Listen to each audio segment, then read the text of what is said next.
The morning sun cast long shadows across my ranch gate as Sheriff Karen stepped out of her patrol car, her hand resting on her service weapon. She looked me dead in the eye and said the words that would change everything between us. "This road is closed to you now. Find another way to your cattle." I stared at her in disbelief. This was my family's land. My grandfather had driven this same road for 60 years, but as I watched her smirk and cross her arms, I realized something that would cost her dearly. She had no idea who she was messing with. My name is Tom Bradley, and for 43 years, this ranch has been my whole world. Every morning at 5:30, I would climb into my old Ford pickup and drive the half-mile stretch of county road that ran along the eastern border of my property. The road connected my ranch gate to the main highway, a route my grandfather had taken every day since 1963. The Bradley Ranch sits on 800 acres of rolling pasture in rural Montana. 3 generations of my family had raised cattle on this land, working sunrise to sunset, building something lasting with our bare hands. My grandfather started with 20 head of cattle and a dream. My father expanded the operation to 200 head. By the time I inherited the ranch, we were running 350 cattle across those green hills. Every morning, I would drive that county road to check the outer pastures where my cattle grazed. The road was narrow but well-maintained, cutting through a grove of cottonwood trees before opening up to the vast Montana sky. It was peaceful out there. The only sounds were cattle lowing in the distance and the gentle rumble of my truck engine. I had driven that road thousands of times without incident. The county had maintained it for decades, and everyone in the area used it to access their properties. There was never any trouble, never any conflict. It was just a quiet country road that served the ranching families who had lived here for generations. That all changed when Sheriff Karen Hutchins got elected 6 months ago. Karen was new to our county, having moved here from some city back east. She ran on a platform of law and order, promising to crack down on what she called rural lawlessness. Most of us figured it was just campaign talk. Karen was a tall, stern woman in her 50s with short gray hair and cold blue eyes that seemed to look right through you. She carried herself like a military officer, all sharp angles and rigid posture. From day one, she made it clear that things were going to be different under her watch. The first time I saw her patrol car, it was parked at the intersection where the county road met the highway. She was just sitting there, watching traffic, taking notes in a little black book. I waved as I drove past, the way country folks do. She did not wave back. Over the next few weeks, I started seeing her patrol car more often, always in the same spot, always watching. Sometimes she would be there when I drove out to check cattle in the morning. Sometimes she would be there when I came back in the evening, always watching, always writing in that little black book. It was a Tuesday morning in early October when Sheriff Karen made her first move. I was driving my usual route to the back pasture, moving slow and easy like I always did on the narrow county road. The sun was just coming up, painting the cottonwood trees in shades of gold and red. As I approached my ranch gate, I saw her patrol car parked sideways across the road, blocking my path. Sheriff Karen was standing beside her vehicle, arms crossed, waiting for me. My heart started beating faster as I pulled up and rolled down my window. "Morning, Sheriff," I said, trying to keep my voice friendly and respectful. "Is there some kind of problem?"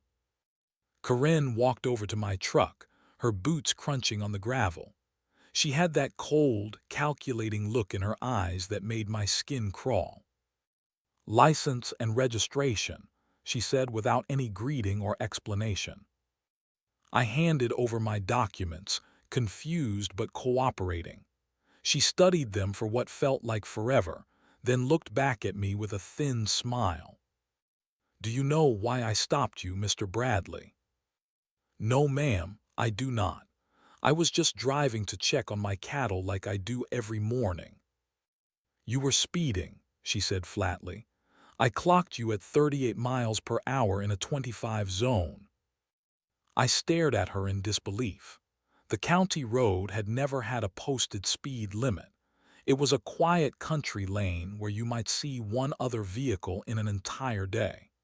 Nobody had ever been stopped for speeding on this road in the 40 years I had been driving it. "Sheriff, with all due respect, I was not speeding. I was driving the same speed I always drive on this road." Her smile turned cold. "Are you arguing with me, Mr. Bradley?" The threat in her voice was unmistakable. I felt my jaw clench, but I forced myself to stay calm. "No, ma'am. I am just confused about the speed limit. I have never seen any signs posted." "Ignorance of the law is no excuse," she said, pulling out her citation book.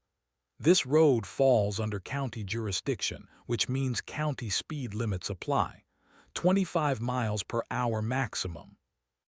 She spent the next 10 minutes writing me a ticket for speeding, taking her sweet time and asking me questions about my ranch operation. Where was I going? How many cattle did I own? Did I have proper permits for livestock transport? Each question felt like an interrogation. When she finally handed me the citation, she leaned close to my truck window and spoke in a low, dangerous voice. "Mr. Bradley, I want you to understand something. I am watching this area very carefully now. Any violations of county ordinances will be dealt with swiftly and severely. Do we have an understanding?" "Yes, ma'am," I said through gritted teeth. "Good, drive carefully now, and remember the speed limit." As I drove away, my hands were shaking with anger and confusion. $125 fine for allegedly speeding on an empty country road. But it was not really about the money. It was about the message she was sending. She had picked me as a target, and this was just the beginning. That night, I told my wife Sarah what had happened. She listened with growing concern as I described the confrontation. "Tom, this does not sound right," she said.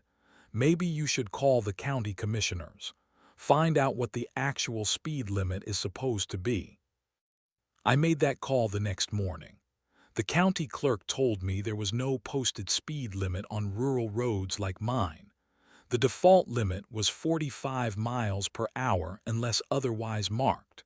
Sheriff Karen had lied to my face and written me a fraudulent ticket. But when I tried to contest the citation, I was told that challenging a sheriff's judgment would require hearing a lawyer and going to court.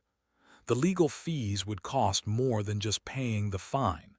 Karen had calculated this perfectly. She knew most people would just pay up and move on. But she did not know me very well. Over the next month, Sheriff Karen turned my daily drive into a nightmare. Every time I left my ranch, there she was. Sometimes she would be parked at the gate when I came out in the morning. Sometimes she would follow me for miles, staying just close enough to make her presence known. Always watching, always looking for an excuse. The second ticket came 2 weeks after the first. This time, she claimed my livestock trailer had a safety violation because one of the reflective strips was slightly faded. Another $150. The third ticket was for having mud on my truck tires, which she said violated some obscure county ordinance about vehicles tracking debris onto public roads. Each citation was technically legal but completely ridiculous. Karen was using the law like a weapon, finding tiny violations that no reasonable officer would ever pursue. But she was not reasonable. She was on a mission to make my life miserable, and she was succeeding. The harassment was not limited to traffic stops. She started showing up at my property at odd hours, claiming to investigate complaints about noise or livestock management. She would walk around my ranch with a clipboard, taking notes and photos, looking for any possible violation she could write up. "Someone called in a complaint about your cattle getting too close to the road," she would say. "I need to investigate." "Who complained?" I would ask. "That information is confidential," she would reply with that cold smile. The stress was eating away at my family. My wife Sarah would watch from the kitchen window every morning, waiting to see if Karen's patrol car was out there. My teenage daughter Emma started asking why the police kept stopping her father. My son Jake, home from college for Christmas break, wanted to confront Karen directly. "Dad, this is harassment," he said one evening after Karen had given me another bogus citation. "You need to fight back." "With what?" I asked. "She has the badge. She has the authority. Who is going to believe a rancher over the sheriff?" But Jake was right. It was harassment, plain and simple, and I was not the only victim. At the feed store in town, I started hearing similar stories from other ranchers and farmers. Karen was systematically targeting rural property owners, writing citations for violations that had never been enforced before. She seemed to have a particular hatred for anyone who owned large parcels of land or operated agricultural businesses. "She gave me a ticket for having hay bales too close to the road," said my neighbor Bill Patterson. "Hay bales that have been sitting in the same spot for 15 years. "She cited me for having too many vehicles on my property," said another rancher. "Said it was a visual blight that violated county zoning laws." The pattern was clear. Sheriff Karen was using her authority to wage war against the rural community that had existed peacefully for generations. She seemed to view us as obstacles to her vision of proper law and order. The breaking point came on a cold February morning. I was driving to check on my cattle after a winter storm, moving carefully on the icy road. As usual, Karen was waiting for me at the ranch gate. But this time, she was not just observing. Her patrol car was parked directly across the road, completely blocking my access to my own property. I pulled up and rolled down my window, trying to control my rising anger. "Sheriff, I need to get through to check on my livestock. Could you please move your vehicle?" Karen walked over with that familiar cold smile. "I am afraid that is not going to be possible, Mr. Bradley." "What do you mean?" "This road is under investigation for possible safety violations. It is temporarily closed to non-essential traffic." I stared at her in disbelief. This is the only way to reach the back half of my ranch. My cattle are out there. I need to make sure they have access to water after the storm. "You will have to find an alternative route." The nearest alternative route would require driving 12 miles out of my way, through 2 other counties, just to reach my own pasture. It would turn a 10-minute drive into an hour-long ordeal. "Sheriff, you cannot just block access to private property without cause." Her hand moved to rest on her service weapon. "Mr. Bradley, I suggest you do not interfere with official police business. Find another way to your cattle, or find yourself under arrest for obstruction." That morning, staring at Sheriff Karen's smug face as she blocked my ranch gate, something fundamental changed inside me. For months, I had tried to be reasonable. I had paid her bogus fines. I had endured her harassment. I had told myself that eventually common sense would prevail and she would move on to bother someone else. But blocking my access to my own cattle was a line too far. As I sat in my truck, watching her patrol car deliberately positioned across the road like a barricade, I realized that Karen was not going to stop. She was going to keep pushing until she destroyed my ranch operation entirely. "Sheriff," I said, keeping my voice steady despite the rage building inside me. Those cattle have been without water for 12 hours because of the storm. If something happens to them because you prevented me from reaching them, who is responsible? Karen shrugged. Sounds like poor planning on your part, Mr. Bradley. A responsible rancher would have multiple access routes to his property. The casual cruelty of her response hit me like a slap. She did not care about my cattle. She did not care about my family's livelihood. She was enjoying this. The power to destroy someone's life with the stroke of a pen was intoxicating to her. How long is this road going to be closed? I asked. As long as necessary to complete the investigation. What investigation? What exactly are you investigating? That is official police business. I do not have to explain myself to you. I sat there for another minute, my hands gripping the steering wheel so tight my knuckles were white. Karen stood beside her patrol car, arms crossed, savoring her victory. She thought she had broken me. She thought I would drive away defeated and find some other way to live my life around her arbitrary rules. She was wrong. "All right, Sheriff," I said finally. "You win this round, but this is not over." "Is that a threat, Mr. Bradley?" "No, ma'am, that is a promise." I put my truck in reverse and drove away, leaving Karen standing in the road with her satisfied smile. But as I drove home, my mind was already working on a plan. If Karen wanted to play games with road access, I was going to teach her a lesson she would never forget. That afternoon, I drove the long way around to check on my cattle. They were fine, thank God, but the 12-mile detour had taken me 2 hours round trip instead of 20 minutes. If I had to do this every day, it would cripple my ranch operation. When I got home, I called my lawyer, Bob Henderson, who had handled my family's legal affairs for 20 years. "Bob, I need you to research something for me. Who actually owns the county road that runs along my eastern property line?" That is an interesting question, Tom.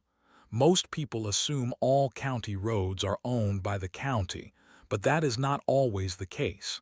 Give me a few days to dig through the records.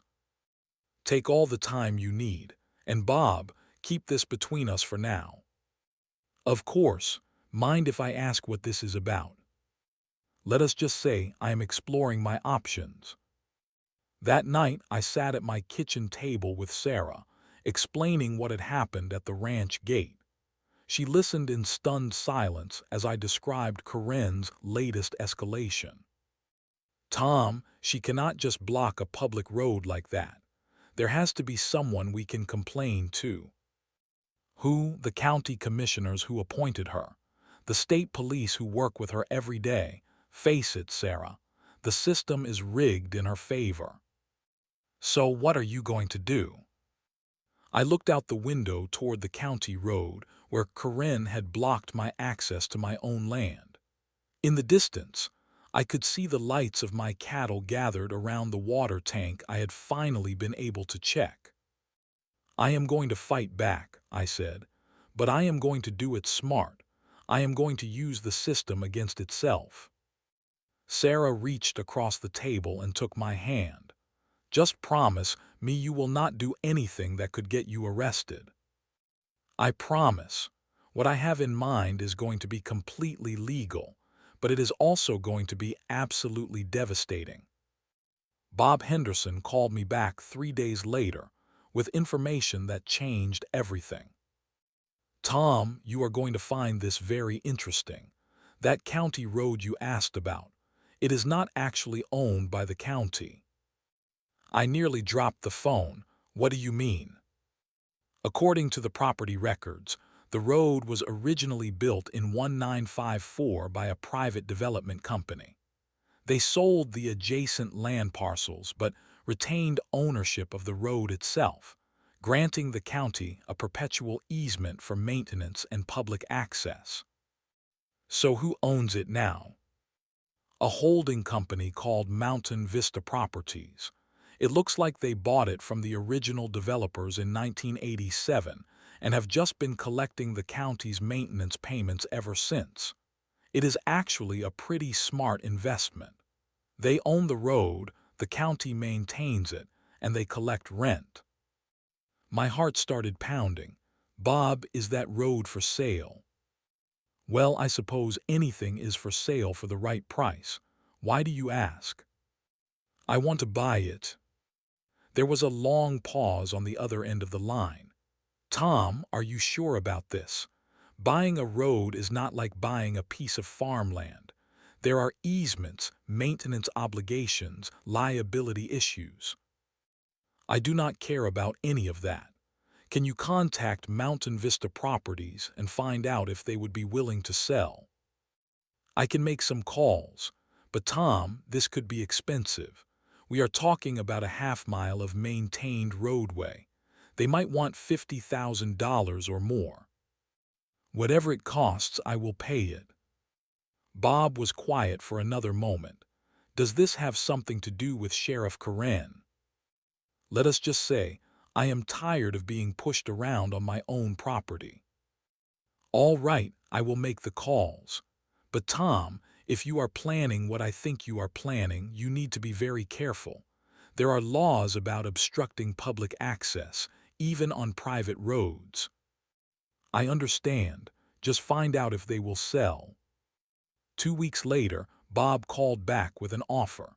Mountain Vista Properties was willing to sell the road for $65,000. It was a lot of money, but I had been saving for years to expand my cattle operation. Sheriff Karen had just changed my priorities. They want to close within 30 days, Bob said. And Tom, I need to warn you about something. Even if you own the road, the county easement still allows for public access. You cannot just block it off. I am not planning to block it off, I said. I am planning something much more creative. The closing took place on a Friday afternoon at Bob's office. I signed the papers, wrote the check, and became the proud owner of a half-mile stretch of county road. The road that Sheriff Karen had used to harass me for months. The road she had blocked to prevent me from reaching my own cattle. As I walked out of Bob's office with the deed in my hand, I felt a satisfaction I had not experienced in months. Karen thought she held all the cards because she wore a badge, but she had made one crucial mistake. She had forgotten that in America, property rights still mean something. That weekend, I spent Saturday afternoon driving up and down my new road, getting familiar with every inch of it. I studied the width, the drainage ditches, the sight lines. I measured the distance from the gate to the highway. I noted where the power lines crossed overhead and where the old fence posts marked the boundaries. By Sunday evening, I had a plan that was both perfectly legal and absolutely devastating. Sheriff Karen wanted to play games with road access. Fine. I was about to teach her a lesson in property rights that she would never forget. Monday morning, I started making phone calls to equipment dealers and transport companies. I was going to need some very large machinery for what I had in mind, and I was going to need it delivered on a very specific schedule. The next 2 weeks were a flurry of activity as I prepared for the most satisfying moment of my life. I spent hours on the phone with lawyers, making sure every detail of my plan was completely legal. I studied property law, easement rights, and public access regulations until I could recite them in my sleep. The key to my plan was understanding exactly what rights I had as the new owner of the road. While the county maintained a public easement for through traffic, I still owned the underlying property. That meant I could use my road for any legal purpose, including agricultural operations, equipment storage, and livestock management. I called my equipment dealer, Jerry Morrison, who had sold me tractors and implements for 15 years. Jerry, I need to rent some heavy equipment for a farming project. How many tractors and combines can you deliver on short notice? What kind of project are you working on, Tom? Let us just say I am expanding my operation in a new direction. Can you deliver 6 tractors, 2 combines, a hay baler, and a manure spreader? Jerry laughed. That is a lot of iron for one ranch. When do you need them? Next Tuesday morning, early, and I need them delivered to a specific location. No problem. Where do you want them? I gave him the coordinates for my newly purchased road, right at the spot where it intersected with my ranch gate. Jerry did not ask any more questions, but I could hear the curiosity in his voice. Next, I called my neighbors Bill Patterson and Jake Morrison to ask for a favor. I need to borrow some of your equipment for a special project, I told them. Specifically, your largest tractors and any implements you can spare. What are you up to, Tom? Bill asked. Let us just say I am going to solve my Sheriff Karen problem once and for all. Can I count on your support? After what she has put all of us through, absolutely. When do you need the equipment? Tuesday morning.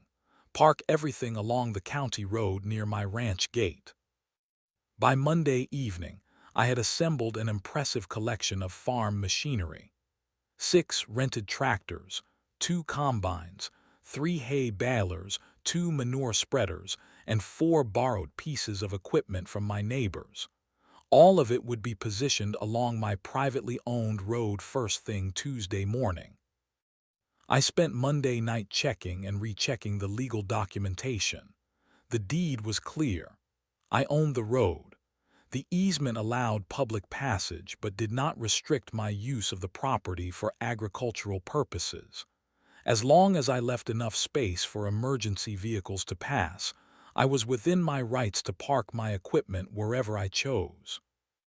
Sarah watched me pace around the kitchen, reviewing my plans for the 100th time. Tom, are you sure about this? What if she tries to have you arrested? She can try, I said, but I have done my homework. Everything I am doing is completely legal. She taught me a valuable lesson about using the system to your advantage. What if she retaliates somehow? Let her try. The difference between Karen and me is that I actually know what I am doing. She has been harassing people based on made-up violations and intimidation tactics. I am operating within the law. Tuesday morning came with a beautiful sunrise and perfect weather for my plan. At 5:30 a.m., the first truck arrived with my rented equipment. By 6 a.m., my newly purchased road looked like a farm equipment showroom. Tractors and combines lined both sides of the narrow lane, their bright green and red paint gleaming in the morning sun. I positioned the largest combine right at the intersection where the road met my ranch gate, leaving just enough space for a single vehicle to squeeze past. The other equipment was arranged in a carefully planned formation, creating what looked like an agricultural traffic jam. By 6:30, everything was in position. I climbed into my pickup truck and drove to the end of my road where it connected to the highway. Then I parked my truck sideways across the entrance, grabbed a folding chair from the back, and sat down to wait. At exactly 7 a.m., I saw Sheriff Karen's patrol car coming down the highway, right on schedule. She had been harassing me at the same time every morning for months. Today was going to be different. Today, she was going to learn that two could play her game, and I was much better at it than she was. Sheriff Karen's patrol car slowed as she approached the intersection, then came to a complete stop. Through her windshield, I could see her staring in disbelief at the wall of farm equipment blocking her usual harassment route. For a moment, she just sat there, trying to process what she was seeing. Then she got out of her car. Karen walked toward me with that familiar swagger, her hand resting on her service weapon. But something was different this time. The confident smirk was gone, replaced by confusion and growing anger. "What the hell is this, Bradley?" she demanded. I stood up from my folding chair and smiled politely. "Good morning, Sheriff. I see you have noticed my farming equipment. This is a public road. You cannot block it with your tractors." "Actually, Sheriff, this is a private road. I own it." I pulled the deed from my jacket pocket and held it up. "Purchased it fair and square 2 weeks ago. Fully legal and properly recorded with the county." Karen's face went white, then red. "That is impossible. This is a county road." "No, ma'am. This is a privately owned road with a county maintenance easement. The county has the right to maintain it and the public has the right to pass through it, but I own the underlying property. And as the owner, I have the right to use my road for agricultural purposes. You cannot park equipment on a public throughway." "I am not parking equipment on a public throughway. I am storing agricultural implements on my private property. There is still room for traffic to pass through, as you can see." Karen looked back at the narrow gap between my combines and tractors. A small car might be able to squeeze through, but her patrol car would never make it. "Move this equipment immediately, or I will have it towed." "On what grounds? This is my property, and I am using it for lawful agricultural storage. If you want to challenge my property rights, you are welcome to take it up with the county prosecutor." Karen pulled out her cell phone and started making calls. First, she called her supervisor, then the county attorney, then the state police. Each conversation followed the same pattern. She would demand immediate action, then listen with growing frustration as whoever was on the other end explained why they could not help her.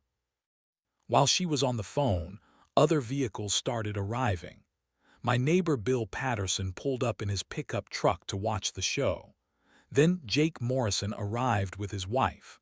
Word was spreading through the rural community that Sheriff Karen was finally getting her comeuppance.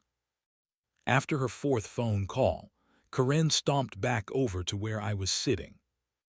"The county attorney says you need to provide reasonable access for emergency vehicles." "Already taken care of," I said, pointing to the gap between my equipment. "An ambulance or fire truck can get through just fine.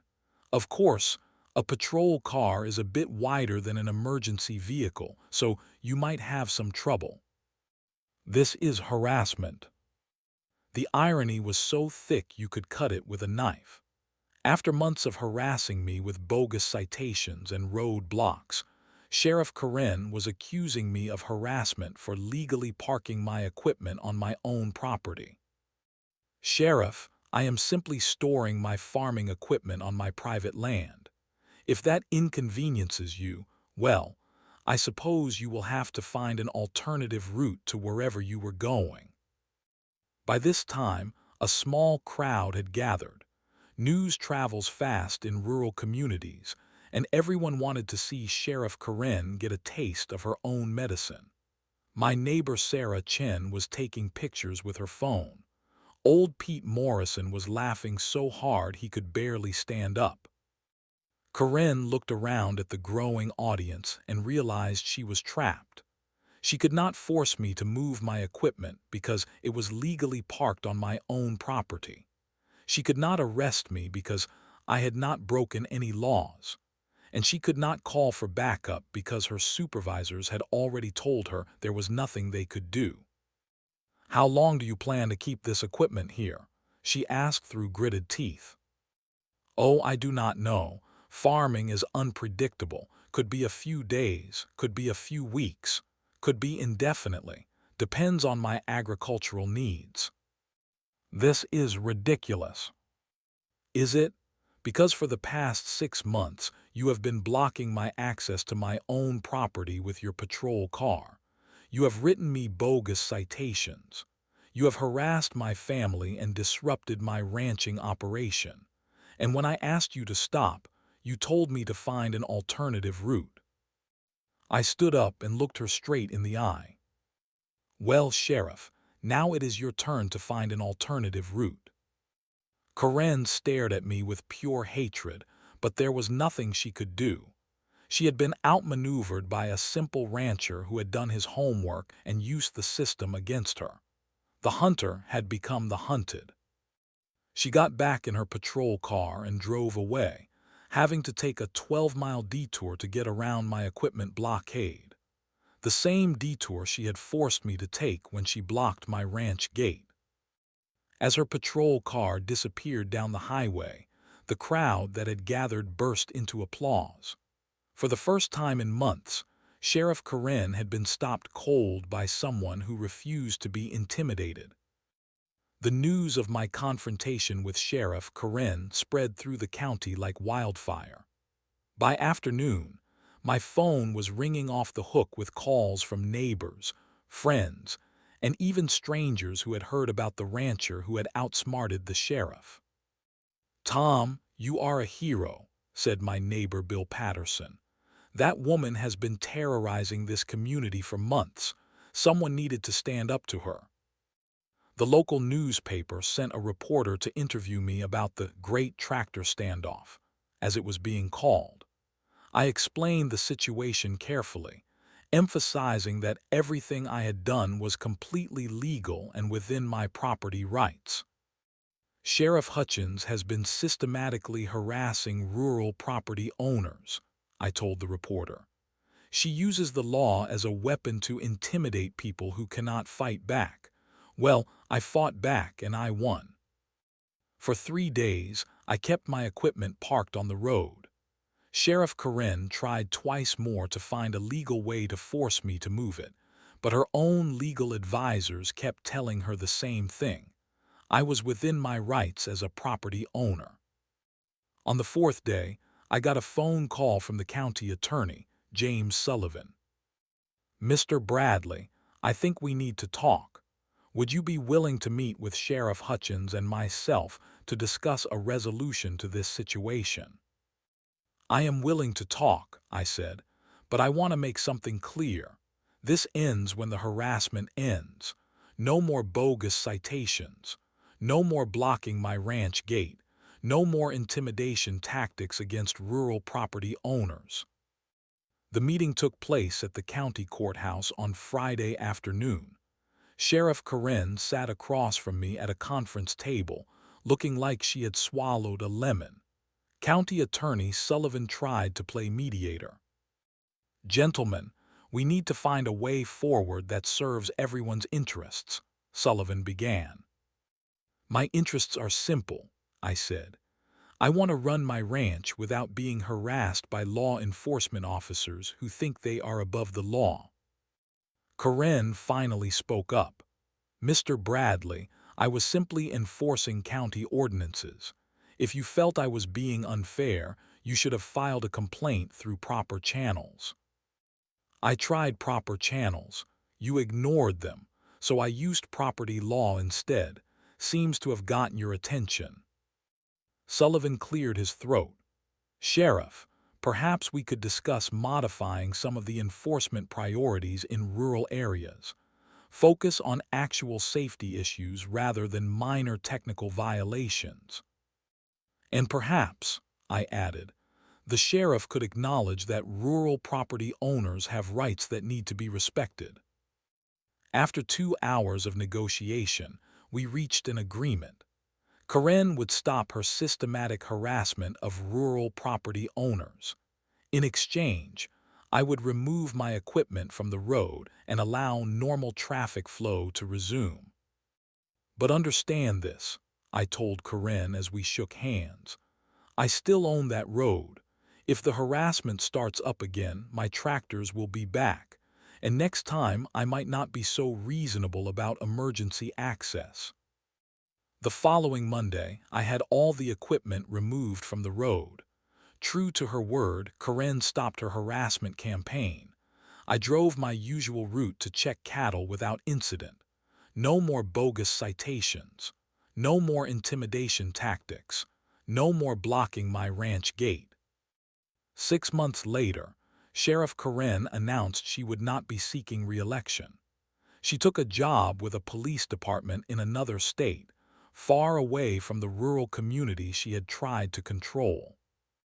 At the next county election, we elected a sheriff who actually understood rural life and respected property rights. Someone who knew the difference between law enforcement and harassment. I still own that county road. I keep the deed in my safe as a reminder that sometimes the little guy can win against corrupt authority figures. You just have to be smarter than they are and willing to use the system against itself. The Bradley Ranch is still operating after 4 generations. My cattle still graze the same pastures my grandfather worked. And every morning, I drive that county road to check on them, remembering the day I taught Sheriff Karen that property rights still mean something in America. Sometimes the best revenge is simply proving that you are smarter than the person trying to destroy you. Karen learned that lesson the hard way, and she will never forget it.